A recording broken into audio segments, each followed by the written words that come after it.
Здравствуйте! Мы находимся в Старой Ладоге и беседуем с настоятелем Никольского мужского монастыря, игуменом Филаретом. Отец Филарет, мы очень рады нашей встрече. Приветствую вас. Здравствуйте. Здравствуйте, дорогие братья и сестры. Начался Великий пост. Это особое время для православных верующих, да и для всех христиан. Давайте в начале беседы поговорим, что же такое Великий пост, как его соблюдать, как к нему правильно подготовиться, ну и как бороться со своими соблазнами. Такой подвиг, как постное время, оно существовало еще в Ветхом Завете. И мы видим в ряде ветхозаветных книг, когда праведники, Божьи угодники возлагали на себя время ограничения. Это могло быть один день, это могло быть неделя.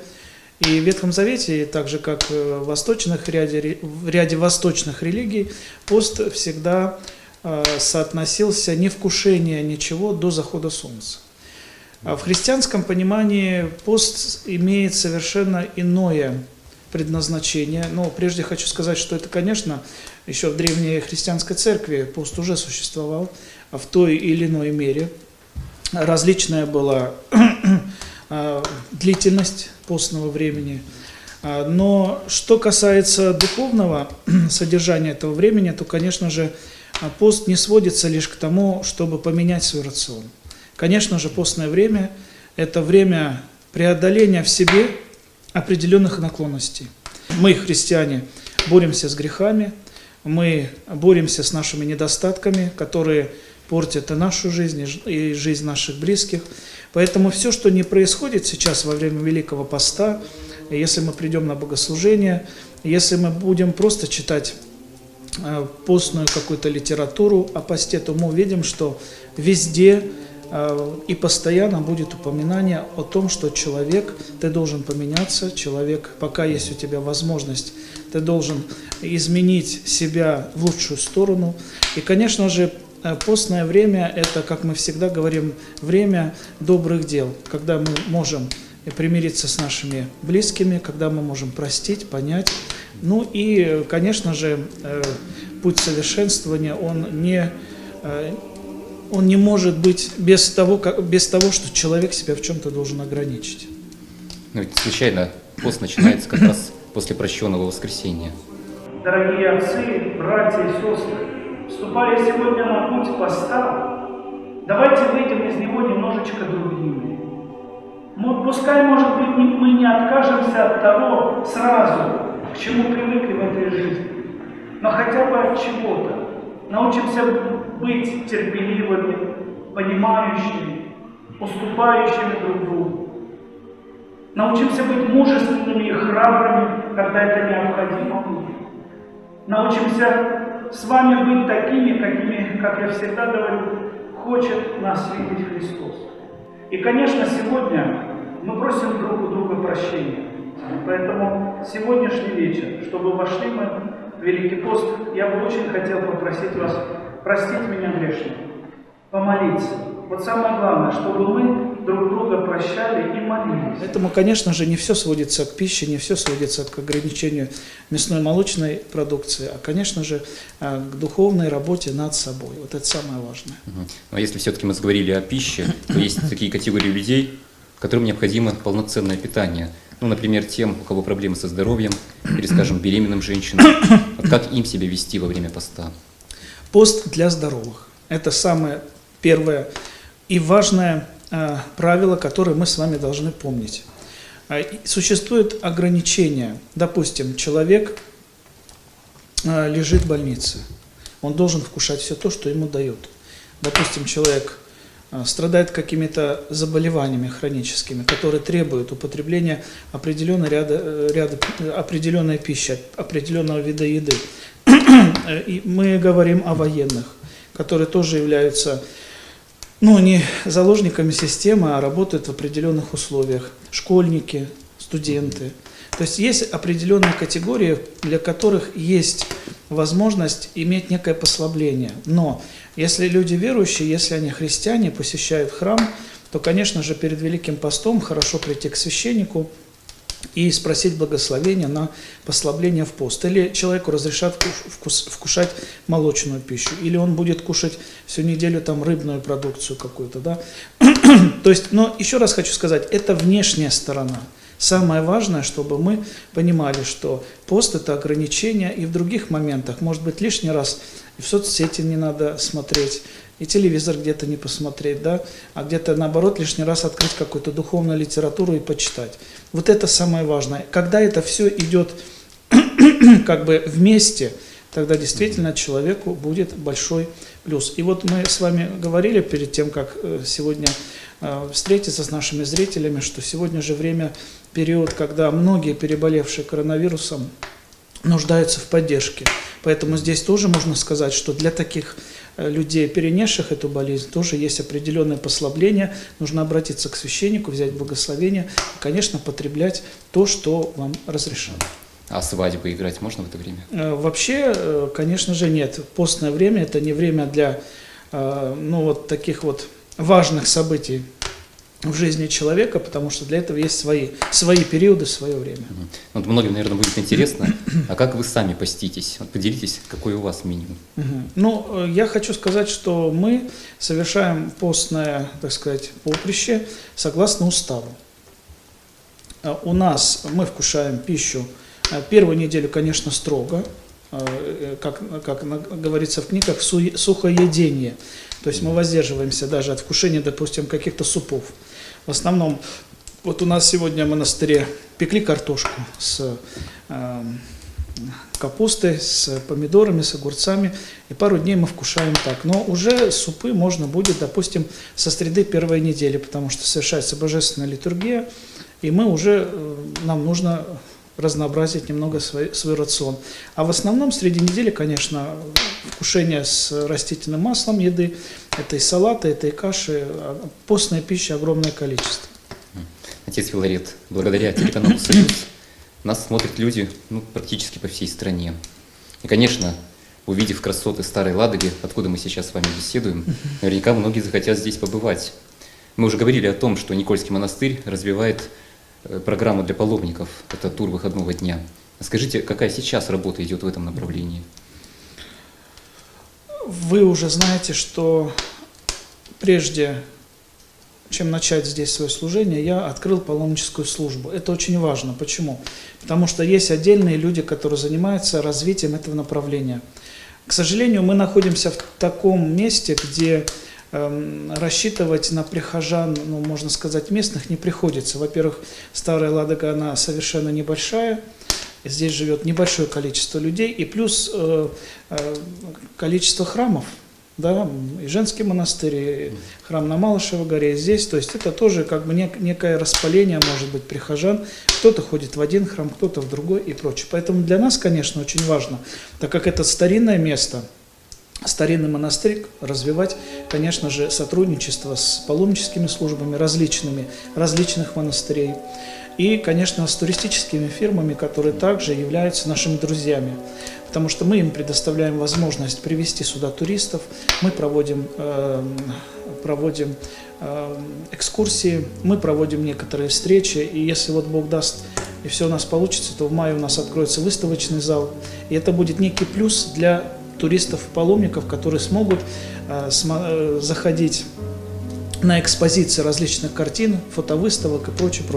То есть мы, конечно, в этом направлении работаем и стараемся везде это продвигать. И я хочу сказать, что январь-февраль показал очень позитивный такой рост. У нас группы 16 человек приезжали, и вот уже не первый раз на Великий пост приедут прихожане Александра Невской лавры, на соборование. То есть, в принципе, мы это направление развиваем. Тем более впереди лето, это жаркая пора. Впереди лето, у нас очень много работы. Я хочу сказать, что уже сегодня получаю письма, когда люди хотят приехать, пожить месяц-два, поработать, побыть здесь, в таком прекрасном месте. И еще с пользой провести для души, для тела летнее время. Это здорово. Вас приглашает в незабываемое путешествие Никольский мужской монастырь в Старой Ладоге. Уникальный паломнический экскурсионный тур выходного дня – это возможность провести время в стенах древней обители, встретиться с настоятелем монастыря, трапезничать с братьями по монастырскому уставу, а также для вас подготовлена экскурсионная программа по обители и храмам Старой Ладоги. Не упустите возможность посетить поистине удивительное место. Место, где пересекается прошлое, настоящее и вечное. Отец Филарет, теперь пришло время перейти к вопросам наших телезрителей. Пишет молодой человек из Санкт-Петербурга. 3 года назад, летним вечером, я прогуливался по набережной Фонтанки. Вдруг услышал голос девушки, которая стала звать на помощь. На нее напали хулиганы.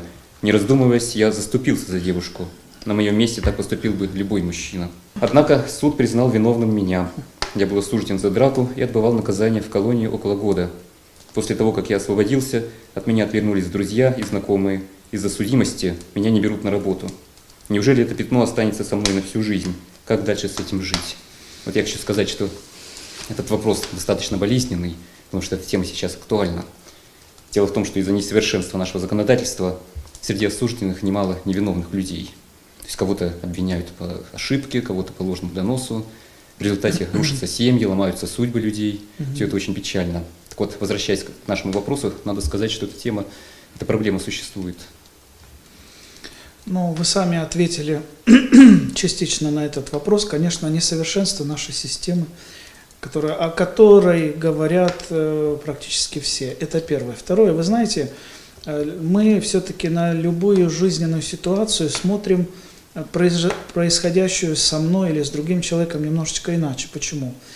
Когда я прочитал этот вопрос, готовился, конечно, думал, что мне ответить человеку, потому что чувствуется внутренняя боль того, что вроде бы сделан хороший благородный поступок, но этот поступок повлек за собой цепь определенных событий, которые так или иначе очень, навредили человеку, я бы так сказал. Я сегодня хочу вспомнить наших воинов. Вот когда человек на поле брани умирает за свою родную землю, он не ждет, что ему скажут спасибо.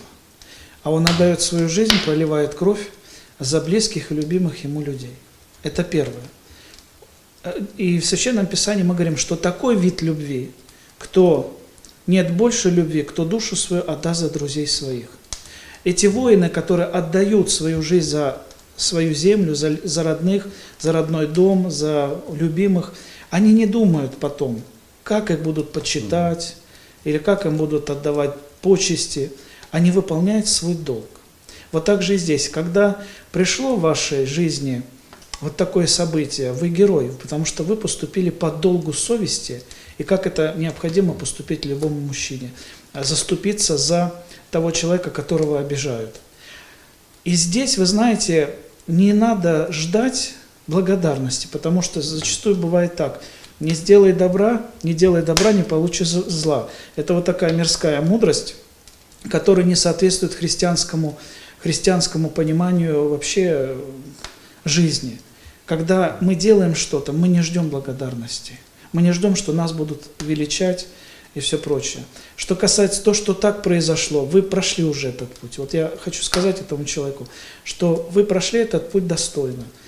Если кто-то от вас отвернулся, вы не переживайте. Почему? Потому что отворачиваются и уходят не настоящие друзья.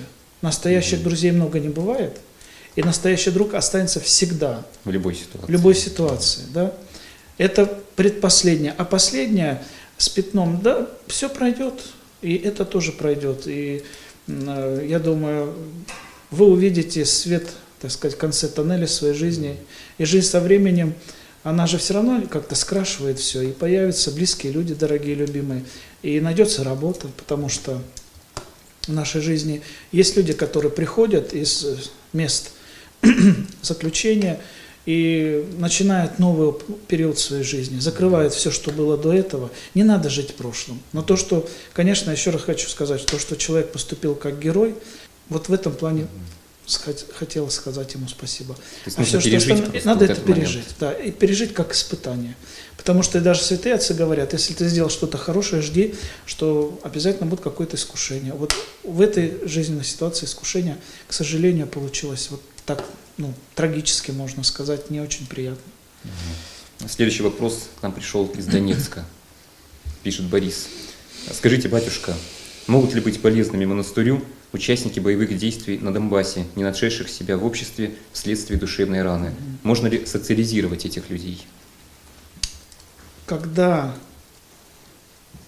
была окончена афганская война, много молодых ребят оказались покалеченными жизнями, психикой и судьбой, потому что их призывали убивать, а не объяснили почему.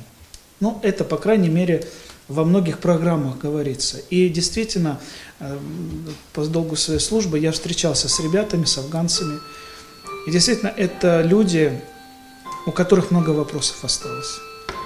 Что касается сегодняшнего события, трагического события, которое началось задолго до сегодняшнего дня, да, мы, конечно, все сопереживаем. Переживаем тем людям, которые там страдают, прежде всего. Мы переживаем, конечно, за воинов, которые отстаивают, может быть, свою правду и защищают свои дома. Что касается монастыря, то, конечно, в этом плане человеку, такому человеку, все-таки должен помочь специалист, который бы помог адаптироваться. Почему? В духовном плане, конечно, немножко проще, потому что человек все-таки в монастырь уходит, когда у него какие-то духовные вопросы, терзания, желание как-то поменять свой духовный мир, образ жизни.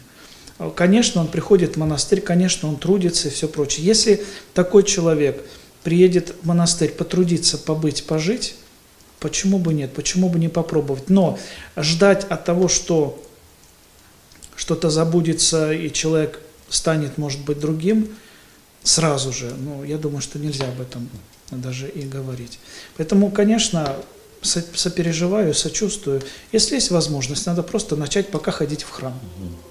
Вот поблизости есть православная церковь, пойдите, поговорите с батюшкой. Какие есть у вас вопросы, переживания, расскажите ему. Начните читать Священное Писание. То есть, понимаете, иногда человек настолько уходит в себя, что помочь себе может только он, осознав, поняв, что надо жить так же дальше, несмотря на то, что вот такая жизненная ситуация была. Вот вы сказали, что человеку следует обратиться к специалистам. Вы имеете в виду к психологам? Есть православные врачи, можно и к православным врачам. Есть сейчас такое понятие, как православные психологи, если он человек верующий и доверяет. Потому что все-таки, понимаете, у любого врача есть внутренний мир, есть внутреннее понимание, как помочь. Вот я верующий, и я еще специалист. И я понимаю, какие слова надо найти человеку, чтобы его не обидеть, не дать ложные надежды и направить правильное русло. Поэтому, возможно, может быть, обратиться к какому-то православному психологу, который бы мог помочь, разделить, почему бы нет. Потому что врачи даны нам от Бога, и ими надо обязательно воспользоваться. Следующий вопрос.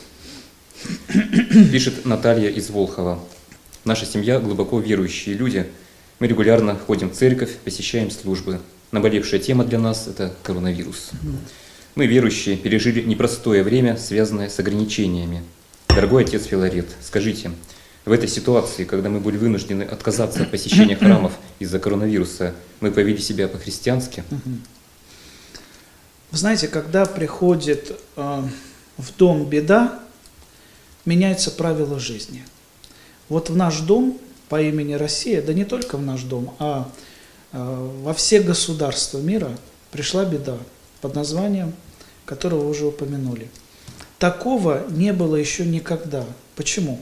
Потому что если мы вспомним дореволюционную Россию, 19-18 век, ведь вспышки различных эпидемий, они существовали. Но что было тогда? Тогда это было локально. Закрывался город, никто никуда не уезжал. А вот говорят, что коронавирус сам – это болезнь путешественников, потому что эту болезнь разнесли мгновенно. Поезда, самолеты, все. Это было настолько… И от этого появилась вот эта пандемия, от этого мы увидели огромное количество заражений. До сих пор мы видим, как врачи, наши специалисты, доктора борются с этим недугом. Нельзя быть, даже вот сейчас появилось такое название ковид-диссиденты, которые не верят в это, Общество которые разделилось смеются, на два да, лагеря. смеются над этим. И я как-то, тоже был у нас прямой эфир, еще в Александре Невской лавре, я находил примеры, когда ряд людей, один, допустим, там спортсмен, назло там, да, я не верю ни в какой коронавирус, заразился и умер. То есть, понимаете, еще, знаете, есть такая заповедь: не искушай Господа Бога твоего напрасно. Если вот, я к чему говорю, пришла беда, действительно пришла беда, и мы должны были вместе как-то сгруппироваться, принять правила жизни, которые диктовали кто? Медицинские работники. Потому что если бы мы не делали это, мы бы увеличивали в разы нагрузку и на скорую помощь, и на специалистов, которые сутками просто находились в палатах у умирающих пациентов. Зачем это делать? Поэтому мы ограничили, мы ограничили, конечно же, пребывание. Мы обратились к братьям и сестрам. Да, через таинство причастия заразиться нельзя. Но та лжица, которая дается тело и кровь Христа, она остается материальным веществом, той же ложечкой, через которую можно заразиться, так же, как через чашку, любую посуду покушает человек, имеющий этот недуг, и заразится совершенно здорово. То есть мы понимаем, как это передается болезнь.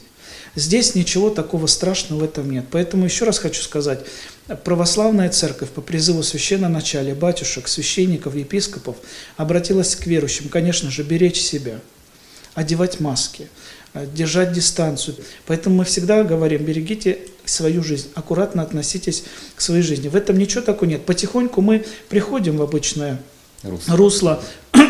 Если прошлый год у нас в некоторых регионах храмы вообще были закрыты, вспомним Петербург, ряд храмов вообще были закрыты на пасхальный период. Допускались только священнослужители и те, кто рабочие, работники. Поэтому никакого греха здесь нет. Были организованы что? Были организованы видеотрансляции. Сегодня, слава Богу, есть интернет, и мы можем даже через интернет заказать записку. Как это и воспользовалось огромное количество прихожан.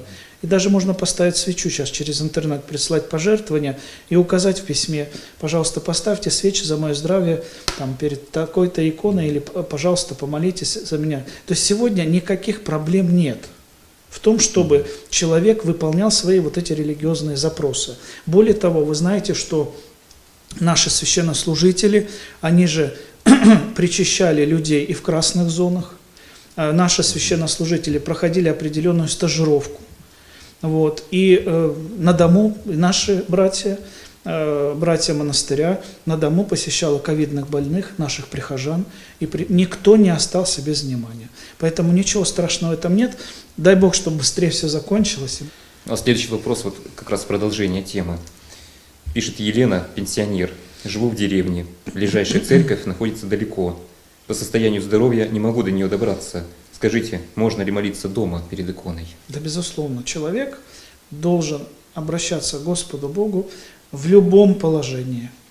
Дома он находится, путешествует, куда-то идет, выполняет какую-то свою работу и прочее, прочее. Мы всегда должны обращаться к Богу или за молитвой поддержки. Мы просим Господа благословить наше какое-то доброе дело или наше вообще то дело, которое мы сейчас совершаем. Завершился какой-то жизненный этап. Мы, конечно, Богу обращаемся и благодарим Его за то, что Он нам помог, да, и прочее, прочее. Поэтому, конечно же, молиться необходимо дома, но если храм находится там сильно далеко, в любом случае нельзя себя оставлять без церковного окормления. Хотя бы раз там в полгода, накануне или Великим постом, или накануне каких-то больших праздников, все равно где-то рядышком должен быть храм, все равно должен быть батюшка, который по просьбе обязательно к вам приедет домой, причастит вас дома, если вам тяжело куда-то добраться, да, и прочее. То есть самое главное, чтобы человек хотел вот этого церковного общения, потому что все-таки без таинств сложно жить. Отец Филарет, к сожалению, время нашей программы подошло к концу. Пожелайте, пожалуйста, нашим телезрителям напутственные слова во время Великого Поста. Дорогие братья и сестры, Великий пост, конечно же, желаю каждому из вас, чтобы это было время благоприятное для каждого, чтобы вы избавились от каких-то нехороших качеств вашего характера, чтобы мы с вами вместе научились быть терпимее, дружелюбнее, помогать друг другу. И в этом, наверное, заключается наше предназначение быть христианами в этом зачастую жестоком и непростом мире. Да хранит нас Господь. Спасибо вам за теплый прием. Нам всегда очень приятно бывать у вас в гостях. Спасибо. Я напомню, вы смотрели передачу «Беседы у камина». Дорогие друзья, задавайте вопросы игумену Филарету через сайт Староладожского Никольского мужского монастыря и редакцию Волховского телевидения. Мы обязательно их озвучим и обсудим в следующих программах. А на этом я с вами прощаюсь. Всего доброго и до встречи.